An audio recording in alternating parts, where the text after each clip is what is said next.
Well, Alan, this is fantastic. Really looking forward to doing this for sure. So I'm pretty excited about it when Francis first brought it up. So thank you for the time, first of all. My pleasure, bro. All right. Well, here we go. Can you hear me okay? All my sound levels and all that okay? Yeah. Microphone's good? I can hear you perfect. I really appreciate that. Hopefully you can the same Cool. with me. Yeah, And, absolutely. Yeah, it's amazing how much we've adapted to Zoom now, and all of Exactly. the wonderful things and the challenges. So, all right, True. well, here we go. Well, it's our pleasure during Race Industry Week to talk now with Alan Gow, the chief executive with the British Touring Car Championship, and coming off of a huge season in 2022 and one of the tightest championship battles in history. Alan, welcome today. I hope you're doing well. Thanks very much, Brad. And yeah, I am doing well. It stopped raining here for the first time in a couple of days, so we're all just drying out a bit.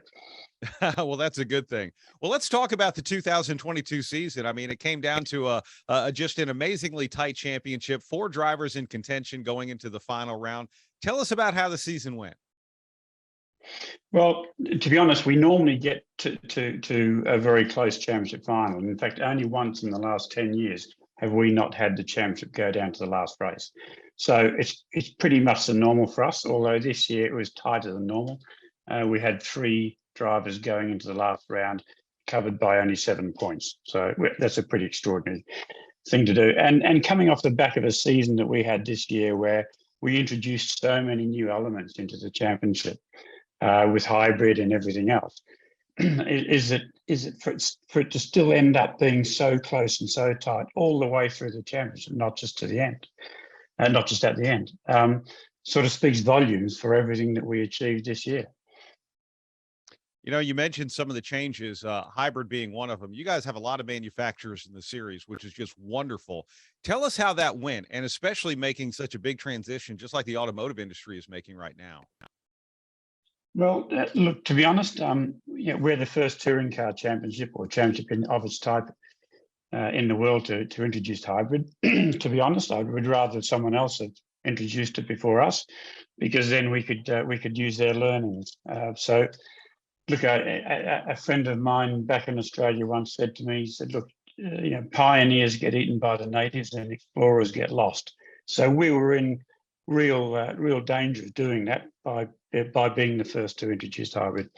However, we partnered with Cosworth, who obviously is known to everyone, and Cosworth developed the hybrid system, basically as a plug and play system that would adapt to all the various different cars we have in the championship. And that wasn't easy because we have front wheel drive, we have rear wheel drive, we have all sorts of different permutations in the championship. But and inevitably, with the chip shortage and all the other worldwide shortages going on at the moment, it was late. So the teams are literally screwing the cars together, the night before the first test. But we got there, and we had 29 cars on the track with the new hybrid system operating from race 1. So it was a steep learning curve for the teams off season. They had a lot of work to do in modifying the cars and learning about the new system. Same for the drivers. But the first race of the year was just the most fantastic race, and everyone just sat back at the end of that race and went, "Wow! If this is what hybrid looks like, bring it on." So we had such a great introduction. It could have been the opposite, but we had such a great first race that it sort of relaxed everyone after that. That's good. How does the hybrid system work in your series? How is it incorporated into the events and everything? Okay, technically it's a very simple system. It uses a 48-volt battery, so we don't go into the two. We're seen as a low voltage hybrid system rather than going into too high a voltage. Then you go into all sorts of other world of pain with safety systems and everything else. And it's a motor that's attached to the gearbox of each car, whether it be front wheel drive or rear wheel drive, and it drives straight off the gearbox, or drives straight to the gearbox. And in essence, during the race, a car has 15 seconds of push to pass, every lap through the race, because the motor keeps on regenerating during the race and regenerates the battery. So they have 15 seconds per lap to use to defend or to attack, and then without going into the regulations too deeply, as you get further up the grid or as you get more successful, the amount of 15-second drops. So, for example, the person that won the last race doesn't get any hybrid at all. Second position, you would get 2 seconds, third position, 4 seconds, and so on. And from 10th onwards, they would get 15 seconds. So that was a way of us equalising the competition, just to make sure that no one sort of gets away with it. Wow. So how did that end up, once the execution actually started happening during these events? Is that something that really worked in that way? Is that a system that you'll stick with in the way that you balance the rules there with how much hybrid time you get? Yeah, it is, but we will tweak it for next year. In fact, we've already put our new regulations out for next year. As I said earlier, we're the only ones to have done it, so we didn't have any learnings in that regard. So we went through it and had a look at how we can tweak it for next year. So the essence of it remains the same, just so how they deploy it and when they deploy it will be different. For example, we will increase the minimum speed at which they can deploy it for some and decrease it for others. Just so it just brings in the attack and defend a bit. It makes a bit more of a difference, as I said, through the grid on attack and defence than we had at the moment. But it worked. Look, it worked really well. The clever drivers picked it up really quickly as to when they should use it and how they should use it. The less clever drivers just kept on pressing the button and trying to negate the car behind it, and that didn't work too well for them. So it's very much an engineering-led thing. The engineers and the drivers talk to each other during the race and work out the strategy on when best to use it and when to save it for the next lap or whatever. That's pretty incredible. That really is. I mean, that in and of itself, just getting the system into the cars, I'm sure was a major challenge. And then actually employing the way that you use the system and set up the rules, I'm sure was a big challenge as well. Alan, you mentioned low voltage. And, as we start to look toward electric and hybrid, that's obviously something big that when it comes to safety. And you mentioned that as well. Yeah. Was there anything you did have to change by using low voltage from a safety standpoint or with the safety crews? No, there's not. We obviously went through a whole training exercise with our safety crews and everything else, but I don't know what the regulations are in the States regarding it, but once you stay under 60 volts, you're deemed as being low voltage, so you don't bring in all the additional safety standards that you have to bring in when you're using a high voltage EV. So there was a bit of nervousness, to be honest, from a lot of teams and from our marshals and officials, because they were new to using battery power. But as I kept on explaining to people, just because we have 48 volts in one big box of a battery doesn't mean it's all of a sudden a difficult piece of equipment. They have more wheel guns that have a higher voltage than those. So it wasn't a difficult thing to do in that respect, and we purposely kept it low to avoid going into the whole, as I said, the world of hurt of increasing the cost and the complexity of all the safety systems. Yeah, it sounds like it was very well thought out. I mentioned there's a variety of manufacturers that you have in the British Touring Car Championship: Hyundai, Honda, Toyota, Ford, BMW, Infiniti, Vauxhall, Cupra, all of that. How integral was it for you to start to go to a hybrid with the manufacturers and maybe some of the things that they were looking forward to moving forward? It was very important for them. We had to maintain the relevancy between what we race, which is production-based cars, and what we're seeing in the marketplace. And clearly the marketplace is turning to electrification, either partly through hybrid or full electrification. So we couldn't ignore that. But more than the manufacturers, or just as much as the manufacturers, it was equally important to major sponsors. So they're now asking or looking for championships like ourselves to be more socially responsible and more environmentally responsible in the way we go racing. And hybrid ticked a lot of those boxes. Please excuse me, my voice keeps on failing. No problem. But hybrid ticked a lot of those boxes, as did we also increasing our use of sustainable fuels. So this year we had a 20% sustainable fuel, and we'll keep on increasing that percentage as we go on over the next few years. As you look at that on the racetrack and its application in the competitive side of things, how about the marketing side of things and maybe some of the fan base initiatives that manufacturers and sponsors are doing at the racetrack? Did that help evolve it as well? Not in regard to hybrid, I guess, no. They've always been pretty good at doing that anyway. But they helped us tell the story of hybrid. They helped us communicate to the fans of what hybrid was. And to be honest, before the season started, there was a lot of concern by our race fans of introducing hybrid. They thought we were just doing a bit of greenwashing, and they didn't really understand that we were we weren't doing it as on a greenwashing basis. We were doing it on a performance basis. And when they saw that actually the hybrid brings an increased level of performance and an increased level of competitiveness in the cars, that really won them over.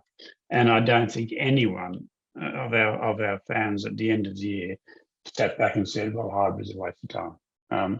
It brought a whole new element into it. It made the cars faster. Who doesn't like faster race cars? It made the cars, significantly quicker over a lap. And it made the cars closer as far as, we now have 22 or 24 cars covered by probably 0.4 of a second on a lap, and that's incredibly close for a road course. That really is. Really two goals, which are two very hard goals to achieve at the same time: faster and more competitive. A lot of times it goes faster, and if they're white knuckle driving around the racetrack, maybe they're not as close to each other and more competitive, but it sounds like you were able to achieve both. Yeah, and we didn't set out to achieve those. In the first year, our expectation level was fairly low. We just wanted to get through the year, if you like, and get all the learnings and all the data that we needed to accumulate for it without too many problems. We didn't expect the cars to be as quick as they were in lap times, and we actually didn't expect the cars to be as close to each other in lap times as they were.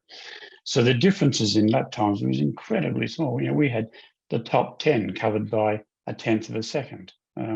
And these, when you also consider there's a great variety of cars, these are not one spec cars. These are rear wheel drive versus front wheel drive, different types of engines, different types of body shapes, different types of aerodynamics.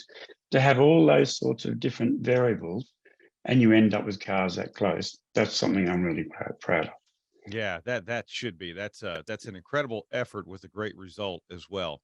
Alan, you mentioned something earlier about supply shortages that really affected everyone. It doesn't matter whether you're in motorsport or outside of that, but especially the automotive industry here in 2022. Now that you've gotten through a season, especially with the big change in moving to hybrid, where do you sit with that? How well are the teams stocked? How is everything going in your series? I don't think it's improved at the moment. The supply shortages we were really having an issue was with regard to hybrid, because there's a lot of electronics in it, and with a worldwide chip shortage and everything else. So that hasn't improved, and neither has the supply of normal components improved over here. I think people now are used to knowing that they can't just call up a supplier and get something off the shelf and have it delivered the next day in any quantity. So teams are stocking up, but suppliers are stocking up as well too. So they're increasing their stock levels or stock holdings as well, as much as they can. I don't know what it's like in the States, but certainly over here, it's an ongoing problem. And I don't see it going away anytime soon. I think we've probably got more used to it. And we sort of shrug our shoulders more when you can't get something straight away. But that doesn't mean we're enjoying it. Yeah, I could see that, and I think even over here in the United States, when it comes to auto racing, it's the same thing. The good thing about it is you don't necessarily see it on the racetrack, but the struggles behind the scenes that everyone has to deal with that is really, really tough. Tell us about your champion, Tom Ingram. What kind of driver is he? What kind of personality is he? Tom's a great guy. Actually, Tom, in fact, I was at a function with him last night. Tom came up through the BTCC ecosystem, if you like. So he joined in our support races are very important to the whole package that we present on race weekend. And we have a junior championship where drivers can join from 14 years onwards or 15 years onwards. And Tom joined, in our support race championship when he was 15, and he joined in the Janetta Junior Championship. And in the second year, he won that. And then as he graduated to their more senior championship, and he won that after a couple of years, and then graduated into the BTCC. So he's remained in the TOCA ecosystem, or the BTCC ecosystem, all the way through from when he went out of karting to now becoming the champion. And that's something I'm really proud of. Funnily enough, 90% of our drivers on the grid have come through our support race package. So they come through our ecosystem. They know, which makes it a lot easier for everyone, because by the time they get onto the BTCC grid, they know how a race meeting works. They know what the environment is like. They're used to it. They're not overawed by it because they've been brought up through it. But as a champion, Tom's a great champion. He's been a nearly man for a couple of seasons. He nearly won it a couple of years ago, down to the second last race or something. But this year he hit the ground running. He's got a great package. The team did a great job. Tom and his engineer have been together for many years, and they really took advantage of the new hybrid system. And he was one of the clever drivers I mentioned to you earlier that actually worked out how to use it, when to use it. And it's a bit like that Kenny Rogers song. You got to know when to hold them and know when to fold them. So instead of pressing the button all the time, you got to know when to use it properly. He's a real smart driver. He knows how to use it properly, and he used it to that advantage. That's really neat. Well, Alan, as people are seeing this for the first time, you guys are somewhere around, let's say, 145 days or so until April 22nd, 2023, at Donington Park in the first event of the 2023 season. What happens between now and then? What's your off season look like? Well, for me, I'm going to have a holiday, which is the first one I've had for 3 years. And as you can probably tell by my voice, I'm Australian, so I'm looking forward to going down to Australia for a few weeks and seeing my friends and family that I haven't seen them since COVID started. So for me, I'm looking forward to that. But for the teams, everyone has a break. We normally January is such a nothing month, so we take January off.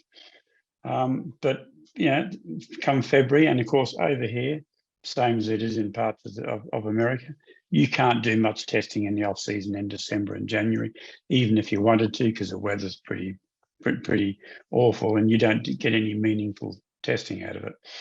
So, but come early February onwards, they'll start testing. Some of them might go down to Spain to seek the warmer climate, and they'll get into it again. But all the hard work was done in the off season last year, so there's no big changes to the cars this year. So I think the team should have an easier off season than they did last year. Yeah, I'll bet. And I'm sure they have a pretty vast notebook of things to work on that they learned in 2022. We all do. I've got now the list on my desk is pretty big too. There's so much we learned out of last year that we can apply to next year, and it'll make the racing better, even better again. Yeah, that's great. Well, the competitiveness on the racetrack, it sounds like you guys really dialed that in quite a bit here in 2022. Moving forward beyond that, you guys are in the midst of your largest television contract ever, which goes to at least 2026 with ITV. Tell us about that relationship and maybe even what the future of broadcasting might start to look like. It's our ITV contract is something I'm really proud of. That was started in 2002. And by the time we go to the end of this current contract, that'll be a 25-year unbroken contract we all had with the biggest commercial broadcaster in the UK. And our race broadcasts they're all day live and free to air. So they start at 10:30 in the morning and finish at 6:30 in the evening. And that's just unheard of in today's TV industry. So it's live, it's free to air. It also goes on to various highlights programs and everything else. And ITV, being the biggest commercial network in the UK, it's something that the whole industry is really jealous of, and is something that I'm really, I really keep close to my chest, is my relationship with ITV. It's been one of the cornerstones of the success of the BTCC. We've never gone away from the live and free-to-air package because it's very tempting to go to behind a paywall and perhaps get a few more shekels in the bank.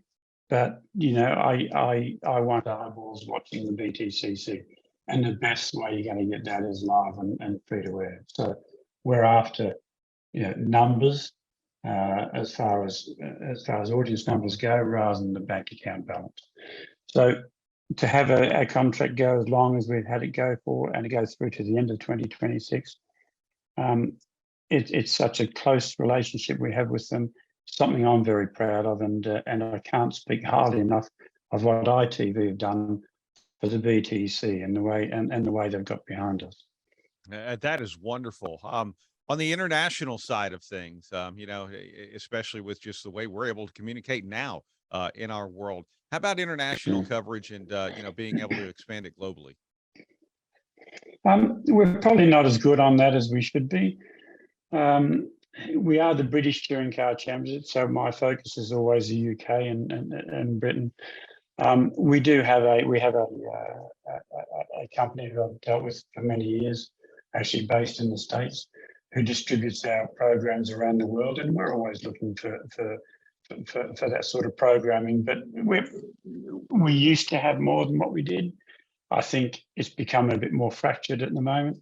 It's something that I'd be, it's not high on my list of priorities because we don't go beyond our borders. But again, if anyone out there in any country wants to look at our programming, please contact me. I'd love to talk to you. But it's not, to be honest, we're not an international series, Brad. So it's really not high on the list of priorities. Yeah, I will say though, the coverage, as you can see through the British Touring Car Championship website and through YouTube, it really doesn't matter where you are. It's pretty exciting to see even some of the condensed events and different things like that. I have to give you a lot of credit, Alan. Your team does a fantastic job of that. Thank you. And of course, in the States is on Motor Trend TV. So we have some. I don't want to play it down too much. We have some very good international coverage. But it's, as I said, it's not an area that I'm focused on. I just need to deliver the best I can for the BTCC within the UK, because all of the sponsors that are involved in the BTCC are UK based, so we don't look sort of internationally as far as that's concerned. Yeah. Yeah, great looking race cars too. A lot of sponsorship within the series. What is the health of that looking like right now? Pretty good, but of course, we're now embarking on a pretty lean period economically within the UK. So excuse me. So I don't know how that's going to look. I'm sure a lot of the teams are going to be struggling a bit more to get sponsorship, and they'll just have to work a bit harder to get it. But times are tough. But as long as we keep delivering a great product, I think it makes it a bit easier for them. And a lot of sponsors will probably end up dropping what they will do in other motorsport events in the UK and maybe concentrate on the BTCC, because that'll give them the return on investment that they're looking for. Yeah, no, and it seems like a great return as well. And not only just from what we were talking about with the television package with ITV, but also the fan base. Now that we're out of COVID and now that things are moving forward and people are getting out and going to events, you guys have seen a lot of large crowds as well. What's that looking like? Excuse me, it was great to see them back again. For our final event at Brands Hatch, we had 44,000 people there, and that's a lot of people. on a fairly cool, autumn day in the UK. Over a season, we'll have something like 360, 380,000 people turn up to our events over 2 days. We don't run on a Friday. That's pretty. That's big numbers for over here. Don't forget, we don't have any street races, so all of ours are on permanent circuits, and permanent circuits, as you know, don't get the sort of numbers that you'll get at a street race. But street races we don't have in the UK at all. So we're very proud of those figures, and they by a long stretch are bigger than anything else in the UK. Probably the second major series to ours would probably get 10% of that. Wow. Well, Alan, I would imagine with the success that you guys saw in 2022, switching over to a hybrid system and everything that you're doing with the British Touring Car Championship, it's a great model for really any type of motorsport throughout the world. I would imagine your phone's probably going to be ringing a little bit with some of those curiosity questions of how did it go? So congratulations on having a great, successful year. And we really appreciate you being a great part of Race Industry Week. Thanks very much, Brad. And my apologies to anyone that was listening. You had to put up with my voice. I'm coming off the back of a bit of a cold, so I'm struggling a bit there. You sounded great, and I love the accent. By the way, I'm sure you think we have one too. But thank you. Cheers. Thank you very much, Alan. Wishing you the best, and I hope to see you again very soon. Thank you very much. Bye bye. Thank you, Francis. Bye bye. Yeah, thank you. Registering on EPARTRADE is easy. To start, click on the Join for Free button on the homepage. First, search your company to see if it's already in our database. If you see your company on the list, click on it to select it. Then, choose Claim Company if you are one of the decision makers, an owner, marketing person, or main company contact. Or choose Join Company if you are an employee, and press Continue. If you couldn't find your company in our database, select Register a New Company. On the following page, fill out your name, email, phone number, job title, and choose a secure password. If you chose Register a New Company, you'll need to choose your business type. Select Supplier if you're looking to display products or services and connect with buyers. Choose Racing Business if you're looking to source new parts and connect with suppliers. Choose Race Team if you own or are a member of a professional race team. Then, enter your company name. Please provide a website, Facebook page, or LinkedIn if you have one, and choose to either claim or join the company. You can view and agree to our terms of use here. If you'd like to receive our weekly newsletter, choose Accept. Finally, click Register Now and your registration will be submitted for approval. An email will be sent to your inbox. Please confirm your email address and you will be approved shortly. Welcome to EPARTRADE.